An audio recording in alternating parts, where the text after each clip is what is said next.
Hello, I'm Sunny Williams. I'm up here on the International Space Station. Now, I want to say where we are. So right now, we're in the Japanese laboratory. It's one laboratory out of many here on the International Space Station. It's actually on the left-hand side. If I was International Space Station and I was flying through space like this, my left hand would be where the Japanese laboratory is.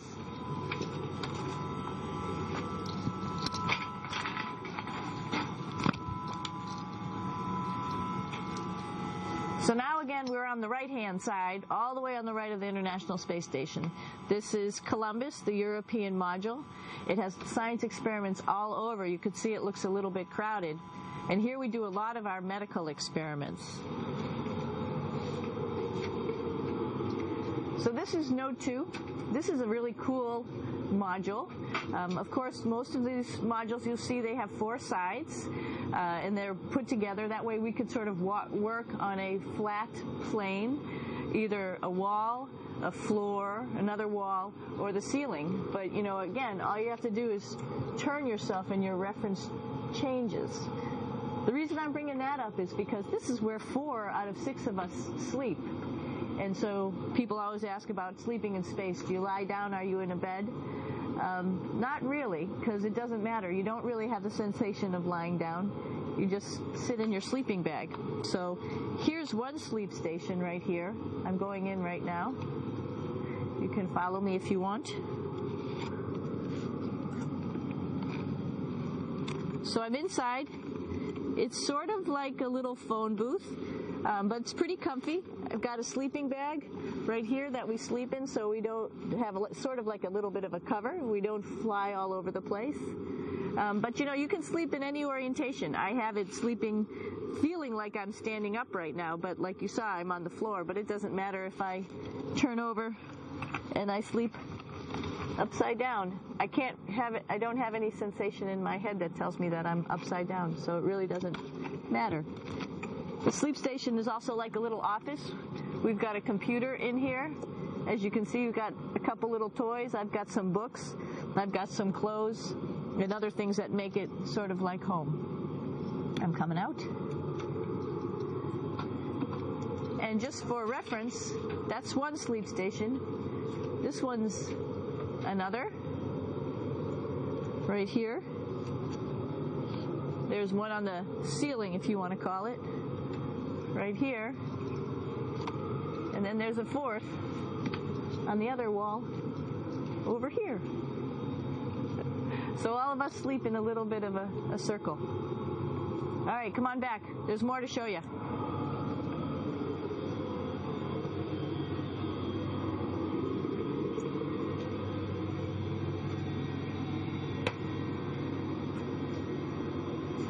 Here we are in the U.S. laboratory.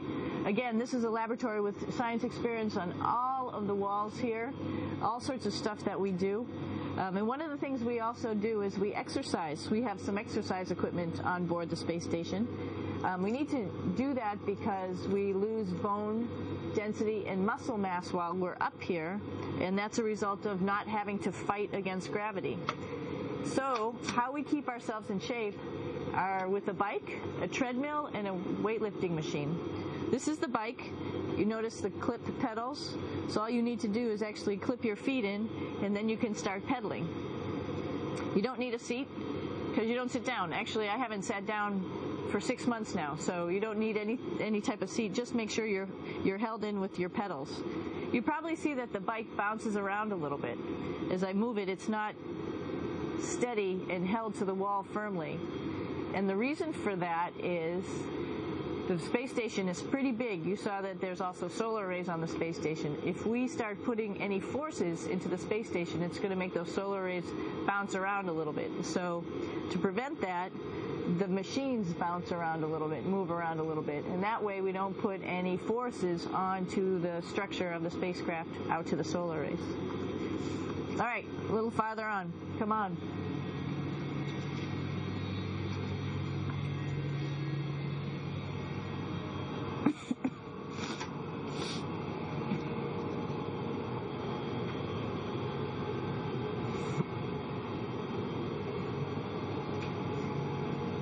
pretty cool place. This is sort of like in your house where everybody meets in the morning. After you wash your face, brush your teeth, you want to find something for breakfast. And this is our kitchen. You might notice there's all sorts of foods here. It's like opening the refrigerator. You got all your different stuff that you want to have: drinks, meats, eggs, vegetables, cereals, bread, snacks, and that's a good place. That's where you find all the candy. Side dishes, and then some little power bars just in case. So we have all this type of food. Some of it is dehydrated, and so we have to hydrate it, fill it up with water. Some of it is already made, and then all we have to do is heat it up. So something like this, I'm pulling out barbecued beef brisket. Pretty yummy. Not only is this food made in the U.S., but we also have food here from Japan. We've got Russian food. As you can see, all these red containers are filled with food that's from Russia. And then we get some of our specialty stuff, some things that we like, some of our favorite stuff that your family can send up. In fact, I like fluffernutters, and so I got sent up some fluff so I could make my fluffernutter with peanut butter. So you have a lot of food up here, no problems.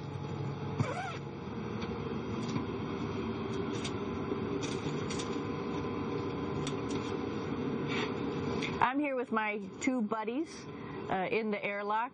Actually, these are two spacesuits that are ready, primed up to go outside, as we call it, to go do a spacewalk in case we have to do anything outside. Some of the things we do outside are just like inside, repairs. We have a lot of electrical boxes and machinery and solar arrays, in fact, that I talked about earlier, that are outside, and sometimes they don't work quite right.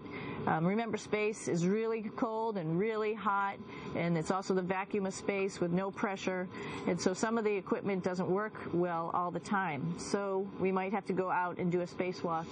Right behind me is actually the hatch that you go out into space, and right now we have it filled up with a couple other spacesuits because we've got 4 of them up here and some of our tools. But right behind here is the hatch in which you actually go right outside into the vacuum of space. The spacesuit is pretty big, as you can see. It's like being a football player. Part of the reason it's so big and bulky is because of this backside, this backpack. It's like going on a hike with a backpack, but the backpack and the suit weighs about 300 pounds. Luckily, in space, nothing really weighs anything, so you don't feel that it's so heavy. But we need to have such a big suit because that guy back there is essentially the heart of the spacecraft. I call this actually a spacecraft. It has all the oxygen for you. It has all the carbon dioxide removal system for you. It also has a heating and cooling system to make sure to regulate our body temperatures while we're outside. It also has a computer, so it tells you on a display here if there's anything that's going wrong with the suit, if we're running out of oxygen, if we have too much carbon dioxide, or any type of electrical problem. So it's a pretty awesome little spacecraft, and actually got to go out, use my little spacecraft a couple times, and it worked like a charm. Lucky that it works very nice. You might want to see what the helmet looks like. It's pretty cool too. We don't usually go out like this, so you usually can see when the helmet's open. So you can see what it looks like inside. Somebody's little head would be inside of here. So you can see, you can turn your head all the way around while you're inside of there, but the helmet stays still. So that's determines your how far you could see. And it's usually pretty sunny out there, so we have to wear our sunglasses, and this is our sunglasses right here, which make you look pretty cool.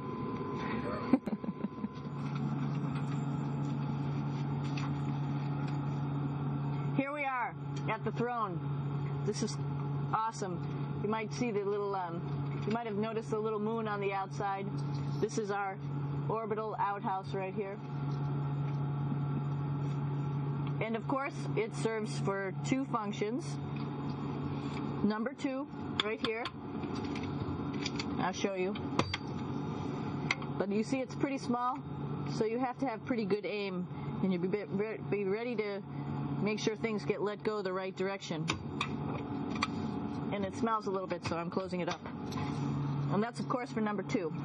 And this guy right here is for number 1. So they're sort of two slightly separate functions, but you can do essentially both by hanging on right here and doing number 1 and number 2. I might add it's color coded so you really don't get it mixed up, which is nice. This is yellows for number 1. And also there's a selection of paper. People always ask about toilet paper. What do you do with toilet paper? What kind of toilet paper do you have? We have gloves just because sometimes it does get messy. We have some Russian wipes, which are a little bit coarse if you like the coarse type of toilet paper. We have some nice tissues, which are nice and soft if you like soft toilet paper. We have Huggies, just for any cleanup. You know, we were all babies once, and this sort of helps. And then if things get really out of control, we have disinfectant wipes just to make sure we clean up here. Because, you know, just like the water I showed you, the number 1 stuff can sort of go all over the place if you don't aim correctly. And did I mention both of these have a little bit of suction, so they should keep things going in the right direction. But like I said, sometimes things get a little out of control if you are out of control yourself flying around. So we have lots of protective stuff. And of course, you do have your privacy. There's a little door, so other people know that you're in there. Now I'm going to take you to one of the coolest places on the space station.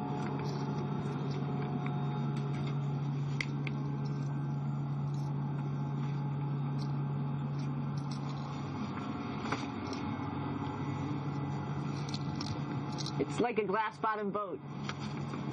This is the cupola. It sticks down below the space station. It's one of those places you find yourself hanging out in all the time because all you want to do is look back at our planet. I think some questions I had were about what do you do in your free time? And you can't help but want to just come to the cupola and look outside as much as you can. And a lot of folks, I play this game with myself about where we're flying over the Earth. I try to come in here and just guess. After being here for a little while, you can sort of figure it out. You can tell different cloud types over different continents. You can tell different soil types over different continents.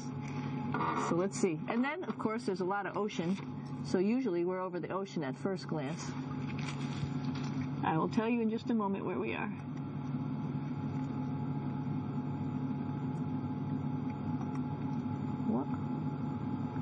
There we go. Oh, right now we are right over Africa. It's a little bit cloudy, as you can tell, but we're right over the continent of Africa. Hey, what's that? I think that's a Soyuz spacecraft. That's the spacecraft that's taken us home to planet Earth today. Oh my gosh. We might have to go take a look at that. That's pretty cool. It's a little bit smaller than the rest of the spacecraft, the space station, so you'll see if we go there, it'll be a little bit more crammed. But we're going, you can look all the way back to the back of the spacecraft, which is where the Russian segment is, and then you could look all the way forward to the front of the spacecraft, where the Japanese laboratory, the European laboratory, and the American laboratory. Hey, one thing I didn't show you, or I talked about but I didn't show you, was the exercise, another piece of exercise device. This is what we call the ARED. And with this, you can lift weights based on vacuum in these cylinders, just like you do at home at a gym. For example, if I wanted to do a squat, I could do it like this. Oops. I should need some weight on this thing. I'm not lifting with anything, so it's too easy. One of the cool things you could do things that you can't do at home. For example, single leg squats with just one leg, because the other leg, you won't fall over. So all sorts of stuff. You can also do bench press.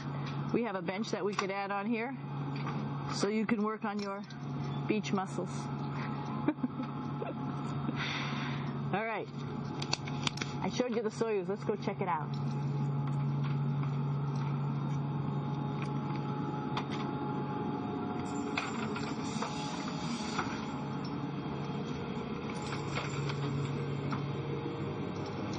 Hey, Aki, what are you doing down there?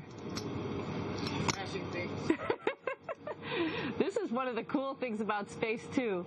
It sort of looks like there's a big old hole here, but you don't even think twice about it. You can just jump over the hole, or if you want, you can go jump into the hole. I'm coming down. Woo!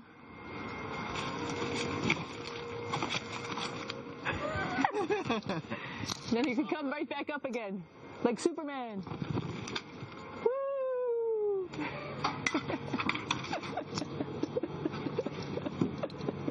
We're lucky we have a really cool big space station that you can fly around in. That's actually called the PMM. You might have saw it out the window. It's a big silver canister. What's really great about that is it's essentially our closet in our pantry or whatever you want to call it. We have extra food down there. We have extra clothes. We actually throw the trash out down there. So it's nice and organized, and we have all of our stuff that we need while we're working in all these other modules all stowed in this location down here. And it's a lot of fun to play in. Now that's a lot bigger than the Soyuz. Oh, one thing we need to show you is our patches here. While we've been up here, we've been Expedition 32 first, and then just recently we're leaving. We were Expedition 33. And there's all the crew members who are up here with us right now. Myself, Yuri Malenchenko, Aki Hoshidi, if you can read Japanese, Yevgeny Turelkin, if you can read Russian, Oleg Novinsky, and Kevin Ford, who just took over as the commander of the space station and will be the commander for the next couple months. And he, by the way, is behind the camera right now. So you can say, hi, Kevin. So we're going into the Russian segment. Be ready. You don't need a passport either.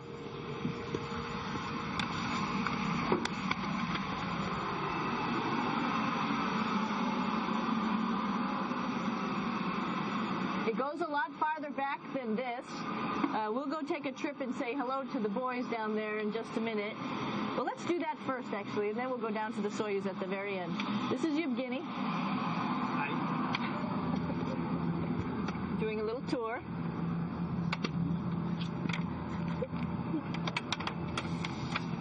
This is the FGB, and what's cool about this module, it is actually the very first piece of the space station that came up in 1998.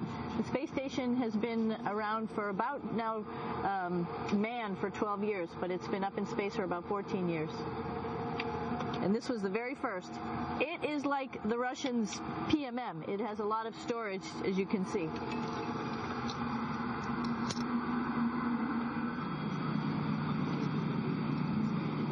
So here we are in the heart of the space station, really. This is the service module. This is the central post. In case we had any problems, I know a couple of the questions were about what type of things do you have to worry about. And some of the things we have to worry about in space are fire. If we had a fire, if we had a depressurization, like we were hit by a micrometeorite and it made a hole, or if we had some type of toxic atmosphere. We use ammonia for our radiator, so there is a possibility that ammonia could come into the vehicle, and then it would be bad for all of us. If we have any of those problems, we come right here, which we call the central post. It is the main heart of the space station. It was also the first computers that came up here that ran the space station. And so behind this wall right here are these main computers. So we gather here as a group of 3 or 6 and then figure out how we're going to either fight the fire, patch the hole, or solve the toxic spill. And what's cool about this module, of course, it's the central post. It also has great windows right down toward Earth. It has controls to fly in visiting spacecraft if they need some assistance right here. It has Russian computers as well as American computers to help us control anything we need to on the space station. There's a couple of our crewmates back there, Oleg Novinsky on the right and Yuri Malenchenko on the left. And there's also a second bathroom here, which is really cool because 6 of us going to one bathroom is really tough. And so there's one bathroom here and one bathroom on the other side where I showed you. And you can probably see on the wall behind Oleg and Yuri some of the heroes of the space program. Sergei Korolev, who was a chief designer of putting men into space, and of course on the right-hand side, Yuri Gagarin, the first man to go into space. So just reminds us of our roots. I'm gonna stop here just for a quick second. You can see on the Russian spacecraft there's also other modules that stick out, down, and above. Right here is, let's see, I'm trying to be oriented. That's a place where we do spacewalks from for the Russian side. There's Russian spacesuits in here, and also a visiting vehicle which brought fruits and vegetables and becomes a trash container when we undock. Up on this side is also a future place where they're going to do spacewalks from, and connected to it is Kevin's, Oleg's, and Yevgeny's Soyuz spacecraft. And now let's go see ours. Whoop. Извините. No problem. Это пробка.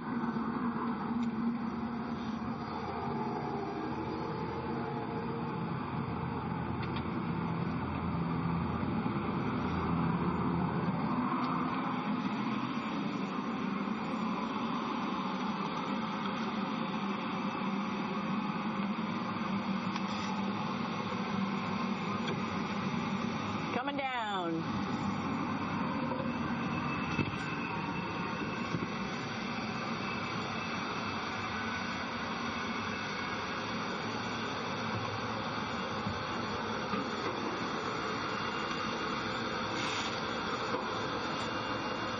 It's a little tricky getting in here.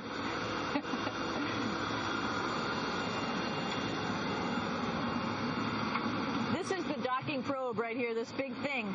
This helps us connect to the spacecraft. This probe actually sticks into this cone, and that's how the spacecraft, our Soyuz, becomes connected to the ISS initially. That is then replaced by clamps, which are around here, that will allow the two spacecraft to be stuck together. And then you can remove the probe and the cone.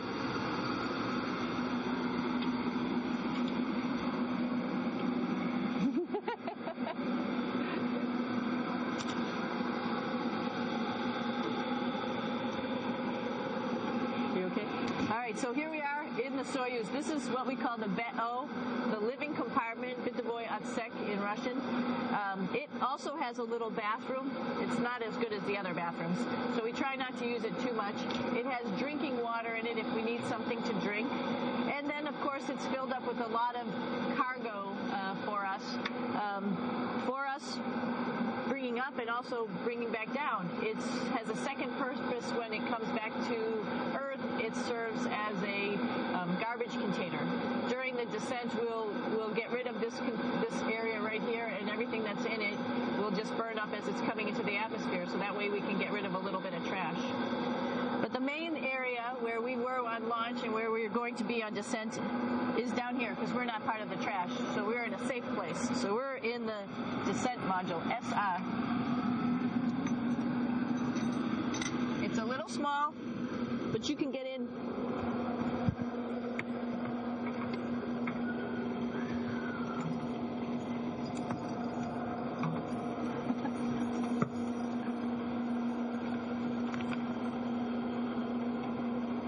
Not sure how well you could see in here. Hold on for a second. I'm going to turn it up this way, just so you could see the hatch, and you could see Kevin. It's a little bit small, but we'll come in and show you around. We're just starting to get ready. We're preparing a couple days ago for our ride home. It's a little bit squishy, but everybody asks, how do you sit in the Soyuz? And you sort of sit in your seat like this. The seat is molded to your body, and so you can just sort of squish in here and be pretty relaxed. Everybody has a handmade seat for them. And then, of course, there's a control panel, and that's where we do most of our actions and work right here. There's hand controllers, which you can fly the vehicle with, and there's a stick right here, primarily used for communications when we're trying to talk to the ground. So 3 of us fit in here. Like I said, it's a little squishy, but somehow it seems like we all managed to get in here and fit pretty well, and it's a pretty safe ride home. You're probably wondering, what's all this junk behind us? Well, it's all of our parachute, first of all, and then it's all of our survival gear, just in case we end up landing in some strange place on the planet and nobody's there to rescue us right away. We have all sorts of survival gear with us, keeping us safe in here. So they've pretty much thought of everything. And we'll be home on the planet within the next 12 hours. Pretty shocking.